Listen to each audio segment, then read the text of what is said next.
What's up, guys? Matt Brown here for thelines.com. Let's talk the second Monday night football game of the evening. Washington Commanders and the Cincinnati Bengals. Let's take a look at the lines here. Let's get in some bets into the account. As always, everything absolutely free. So go ahead, hit the subscribe button. Give us a thumbs up. Help us out a little bit. Let us know in the comment section how you're going to be playing this thing as it sits right now.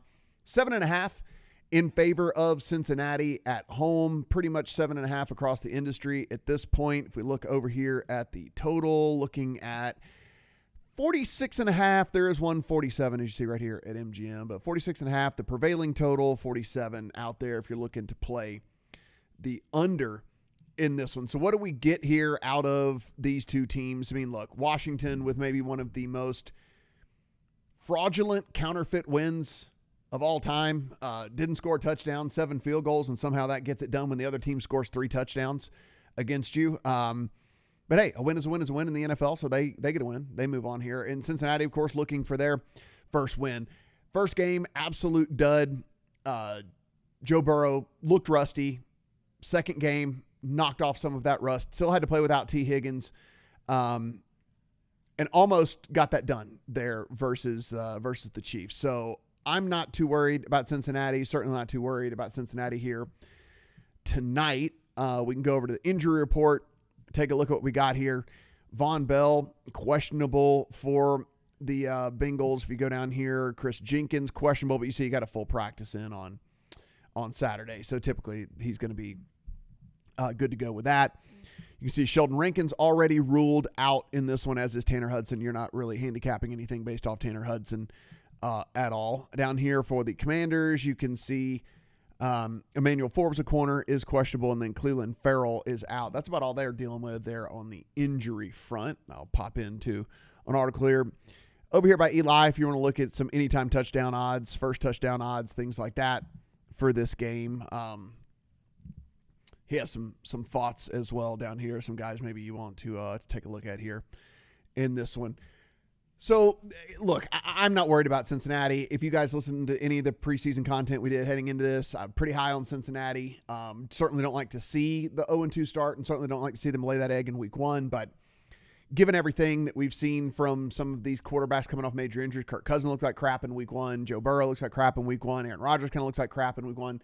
They've all kind of shaken off the rust at this point. I'm not worried about those guys here moving forward with all of this. And so I think Cincinnati wins. I think Cincinnati wins handily tonight. That said, me personally, I have a teaser rolling into this one. So do have Cincinnati at 1.5, and then opened one heading into week number 4 as well with Cincinnati as well. I think one of the things you can do tonight, if you want to manipulate stuff just a little bit, and we'll go back to the odds screen over here.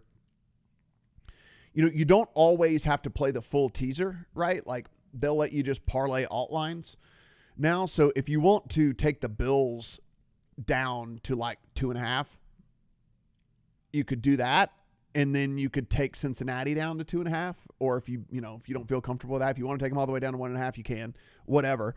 But you're going to get better odds than if you're playing just the typical teaser. So you'll actually get, because you're not moving the full 6 points. And so if you're only moving Buffalo 3 points, if you're only moving Cincinnati 5 points, you're not going to have to pay the, hell, what are they charging now? $125 on the teasers at most of the places out there. So you can actually get that closer to even money or plus money. So that's how I would go about it if you're looking to kind of get something with some line manipulation in your account this week. So that's what I would be doing to these two Monday night games. But again, I'm just going to lay off of this. There were flat 7s out there throughout the week. If I really wanted to play Cincinnati, I should have caught that as opposed to the 7.5 getting on the other side of the touchdown. So we might see, though, if you can see these are juiced, could get down to a flat 7. If that's the case, I wouldn't hate putting a flat 7 in there. I think the Cincinnati passing attack goes in and really puts it on Washington. Washington's offense has basically just been Jaden Daniels running the ball so far. And I can't imagine Cincinnati's defense isn't just put a spy out there on Jaden Daniels. If he's going to throw it, if he goes over the top, then more power to you, because here's the thing. They hadn't let him do it all year. He hadn't thrown a pass downfield all year. I mean, he's one of the best deep ball throwers there was in college football, and through 2 games, they haven't let him do it. Now, Does that mean he's not going to do it tonight? No, of course not. He could do it. Who knows? Maybe he puts up 6 balls way down the field, but I just don't think that that's in their game plan right now, and I don't know if Jaden's ready to pull the trigger on that type of stuff quite yet. So I'm feeling pretty good about Cincinnati in this thing. Think that they get it done fairly handily. Take me over to my first prop, and guys, we're going to just kind of do this whole leap of faith thing. And if it's not for you, that's fine. And I totally understand. And if you don't want to put this in your account, but as you can see, T. Higgins going to play. And he says right here, 100% leading into week 3 and Monday Night Football, 100% leading into week 3 and Monday Night Football. Does that mean he's going to see his typical snap share? I mean, maybe not, but even if we get 70, 80% of dropbacks instead of, 90, 100% of dropbacks like we typically would get with T. Higgins, with Joe Burrow, 44.5 is just way, way, way too low. And again, it is a leap of faith for receiving yards for a guy coming off of having to miss the first 2 weeks due to hamstring injuries. We know too with the wide receivers, these hamstring injuries pop up again. But if T. Higgins, if we knew 100% he was healthy and he'd played the first 2 weeks, I mean, you're never going to see a line this low on T. Higgins ever again the rest of the season. So 44.5 is as low as you're going to see on T. Higgins moving forward. So with that, I'm going to roll the dice and believe T. Higgins that he is 100% leading into week 3 in Monday Night Football, and that they're going to give him at least a decent amount of snaps in this thing, that is not going to be, he's only out there for 30, 40% of snaps. I'm hoping more in that 70, 80% of snaps. And if that's the case, given the secondary that the Commanders have, having to deal with Jamar Chase, you still have Gesicki out there, by the way, is kind of drawing a little bit of attention as well. Joe Burrow shaking off the rust last week, looking much, much better.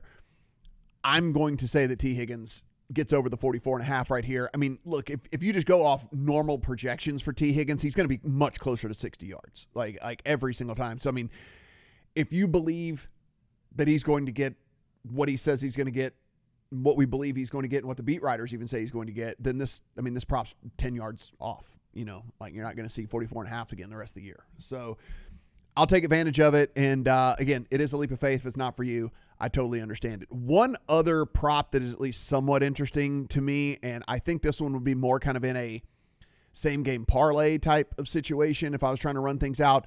You can find a number even higher than this on Jaden Daniels, but I think I'm looking to play the under. Like I said, I'm of the mindset that if you watch the tape for the first 2 weeks of this offense, you understand. I mean, all it is Jaden Daniels scrambling, basically is what this whole offense is. And so I can't imagine they don't put a spy out there on him. Can't imagine that he's just going to run free. Took a big hit last game as well. Don't know if they're going to be gun-shy running him a little bit more, but he had to leave for at least a snap last week. I'm gonna put the under in, but that's more like a same game parlay as opposed to just a straight up bet, because there's always a chance that even he couldn't run very much at all in this game and still get over this, because Jaden Daniels can, he could in theory break a 40-something yard run. I mean, that's not out of the realm of possibility for him. He is very dynamic in the open field, but a game lean pretty heavily for me though on the under from a rushing standpoint. Just can't imagine Cincinnati's going to let him beat them. That just doesn't seem like the way to go in all this. But anyway, we're going to be on Higgins. We're going to manipulate the line here for Cincinnati, pair them up with some people as well. If this does get to a flat 7, don't hate that. If you want to get that into your account, no real thought on the total. When you look here at this number and at the 47, 46.5, something like that, I just don't know how much the Commanders are going to help out with the total. If I was worried about playing the total, guys, I would just play the team total over on the Bengals. I wouldn't worry about having to wonder if the Commanders can help out, getting this thing over the total. If you're looking to play an over, just play Cincinnati over on the team total, because you're certainly never getting over on this if Cincinnati doesn't hit their team total. So that's kind of the angle there I'd be taking with that. If you want to check out the Anytime Touchdown article, that is over here. And also, upper right-hand corner, this is the Discord. This is absolutely free as well. Go in there, chat about these Monday Night Football games let everybody see what's going on here. Shockingly, this Cincinnati offense, I mean, is actually, if you look at their EPA per play, not that bad. And I think, you get T. Higgins back in there. I think they move the ball and look much more like the Cincinnati we thought they would look like heading into the season. So expect some good stuff out of them tonight as well. Appreciate you guys with this. Hope your bets go well here on Monday Night Football. Again, give us a thumbs up. Give us a like. Let us know in the comment section how you're going to play this. Good luck on all your Monday Night Football bets.